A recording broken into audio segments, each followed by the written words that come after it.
नमस्कार। आज हम बात करने वाले हैं 16वीं सदी के कवि सूरदास के दो बहुत ही खास पदों की।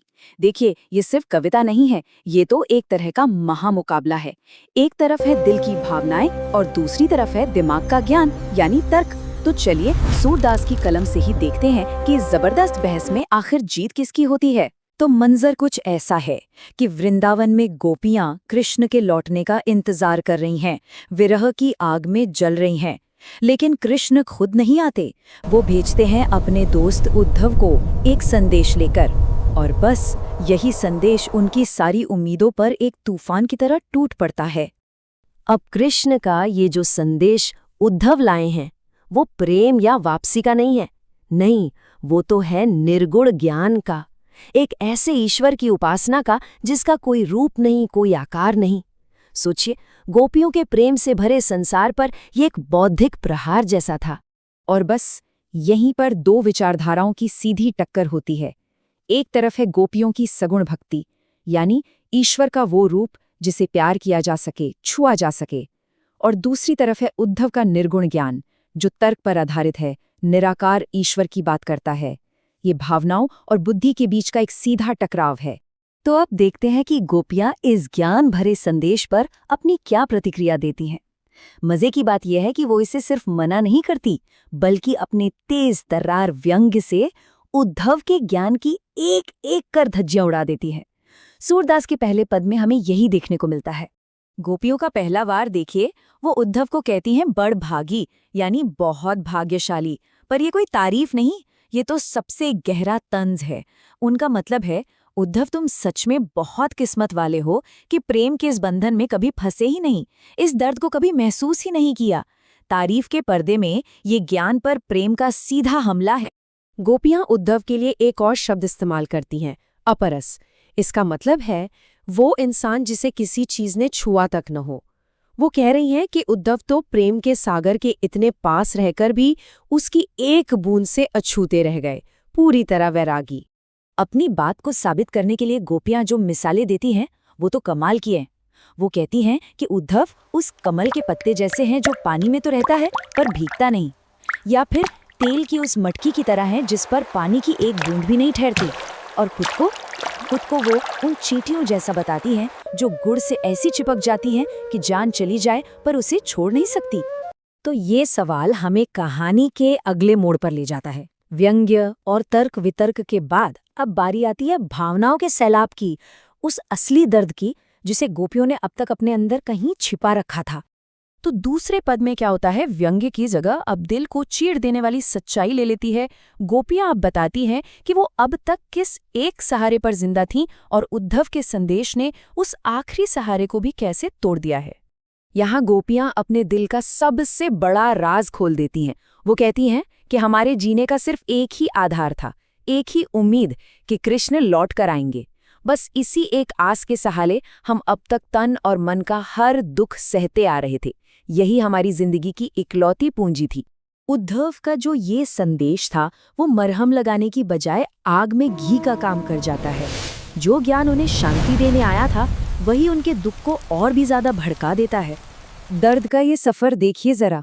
पहले कृष्ण के लौटने की उम्मीद थी, फिर उद्धव का ज्ञान का संदेश आया और उस संदेश ने उस उम्मीद को ही जड़ से उखाड़ दिया। और नतीजा ये हुआ कि जो विरह की आग पहले से ही जल रही थी, वो अब और भी ज्यादा भड़क उठी।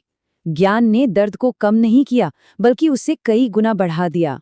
ये पंक्ति, ये गोपियों की हताशा की इंतहा है। वो कहती हैं कि हमें तो उम्मीद थी कि कृष्ण हमारी रक्षा करेंगे, हमारी पुकार सुनेंगे, लेकिन उन्हीं की तरफ से ये ज्ञान का संदेश आ गया जिसने हमें पूरी तरह डुबो दिया है।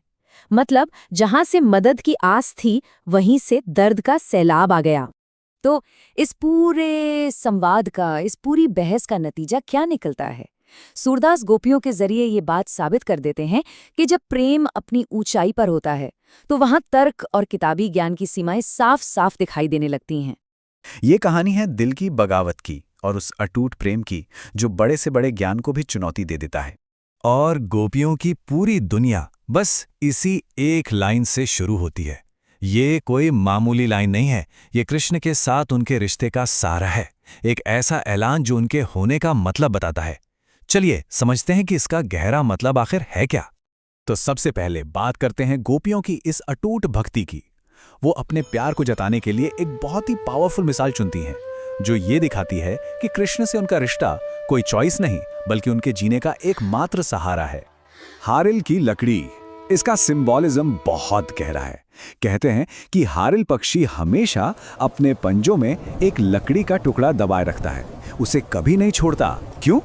क्योंकि वही उसका आधार है, उसका सब कुछ है।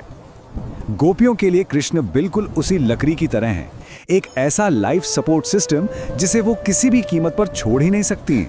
और ये जो पकड़ है ना, ये कोई मामूली पकड़ नहीं है, ये तो उनके पूरे वजूद में समाई हुई है। वो कहती हैं कि हमने कृष्ण को अपने मन से, अपने काम से और अपनी बातों से कसकर पकड़ रखा है, जागते हुए, सोते हुए, यहाँ तक कि सपनों में भी। दिन हो या रात, उनकी जुबान पर बस एक ही रट है, कान कान। उनका पूरा अस्तित्व ही कृष्णमय हो चुका है। पर अब इस प्रेम की दुनिया में एक टकराव होता है। एक ऐसा मैसेज आता है जो गोपियों की भक्ति को सीधे सीधे चैलेंज करता है, और उनका जो रिएक्शन है ना, वो उतना ही तीखा और यादगार है। तो यहाँ पर दो बिल्कुल अलग अलग दुनियाएं टकरा रही हैं। एक तरफ है गोपियों का प्रेम और भक्ति का रास्ता जो सीधे दिल से निकलता है, और दूसरी तरफ है उद्धव का लाया ज्ञान और योग का मैसेज जो दिमाग से, वैराग्य की बात करता है। दिल बनाम दिमाग की लड़ाई है ये। और गोपियों का रिएक्शन देखिए कितना जबरदस्त है। वो कहती हैं कि ये योग की बातें सुनकर तो ऐसा लग रहा है जैसे किसी ने मुंह में कड़वी ककड़ी रख दी हो। मतलब ये सिर्फ असहमति नहीं है, ये एक फिजिकल रिपल्शन है, एक ऐसी चीज जो उन्हें जरा भी बर्दाश्त नहीं है। बात यहीं खत्म नहीं होती। वो इस मैसेज को एक व्याधि यानी एक बीमारी का नाम देती हैं। उनके लिए ये ज्ञान कोई इलाज नहीं बल्कि एक अनजान बीमारी है जो उन पर जबरदस्ती थोपी जा रही है। एक ऐसी बीमारी जिसे ना उन्होंने कभी देखा, ना सुना और ना ही कभी महसूस किया है। तो जब गोपियां इस मैसेज को पूरी तरह से रिजेक्ट कर देती हैं, तो वो एक बहुत लॉजिकल सवाल पूछती हैं कि भाई अगर ये ज्ञान का संदेश हमारे लिए नहीं है तो फिर आखिर ये किसके लिए है? किसे जरूरत है ऐसे रास्ते की? और मजे की बात यह है कि वो इसका जवाब भी खुद ही देती हैं। वो उद्धव से कहती हैं, ये योग का संदेश उन्हें जाकर दो जिनके मन चक्री की तरह घूमते रहते हैं, अस्थिर हैं, एक जगह टिकते नहीं। हमारे लिए नहीं, हमारा मन तो पूरी तरह से एक जगह सिर्फ कृष्ण में टिका हुआ है। अब यहां से कहानी एक बहुत ही इंटरेस्टिंग मोड़ लेती है। गोपियां सिर्फ इमोशनल जवाब नहीं देती, बल्कि वो लॉजिक और सार्काज्म का ऐसा इस्तेमाल करती हैं कि कृष्ण को ही कटघरे में खड़ा कर देती हैं। ये उनकी इंटेलिजेंस को दिखाता है। उनकी बात शुरू ही होती है एक तीखे तंज से, हरी हैं राजनीति पढ़ ही आए। मतलब साफ है, कृष्ण अब हमारे प्यारे कन्हैया नहीं रहे, वो तो एक चालाक पॉलिटिशियन बन गए हैं जो दिल से नहीं बल्कि दिमाग से फैसले करते हैं। उनका तर्क सुनिए कितना शानदार है। वो कहती हैं, भाई देखो, एक तो वो पहले से ही बहुत होशियार थे और अब तो उन्होंने बड़े बड़े ग्रंथ भी पढ़ लिए हैं, तो जाहिर है उनकी बुद्धि इतनी ज्यादा बढ़ गई है कि हमारे प्रेम के बदले उन्होंने ये योग का सूखा सा संदेश भेज दिया। ये सार्काज्म सीधा कृष्ण की बदली हुई सोच पर हमला है। वो पूछती हैं कि जो कृष्ण हमेशा दूसरों को अन्याय से बचाते हैं, वो भला खुद हमारे साथ ये अन्याय कैसे कर सकते हैं? और अब हम आते हैं इन पदों के बिल्कुल सार पर, उस क्लाइमैक्स पर जहां गोपियां अपनी बात को एक अलग ही लेवल पर ले जाती हैं और एक ऐसी बात कहती हैं जो हमेशा के लिए सच है। ये बात बहुत जरूरी है समझने वाली कि गोपियों का जो फाइनल आर्ग्यूमेंट है ना, वो अपने दुख के बारे में नहीं है।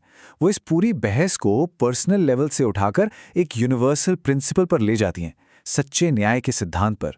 और आखिर में वो देती हैं राजधर्म की असली परिभाषा। सूरदास के शब्दों में, एक राजा का सच्चा धर्म तो यही है कि उसकी प्रजा को सताया न जाए। बस इस एक लाइन से वो कृष्ण के भेजे संदेश को अन्याय ठहरा देती हैं और प्यार की इस जंग में नैतिक रूप से जीत जाती हैं। तो सूरदास के ये पद हमें एक बहुत गहरे सवाल के साथ छोड़ जाते हैं। जब दिमाग का तर्क और दिल का जज्बा टकराए तो सही रास्ता कौन सा है?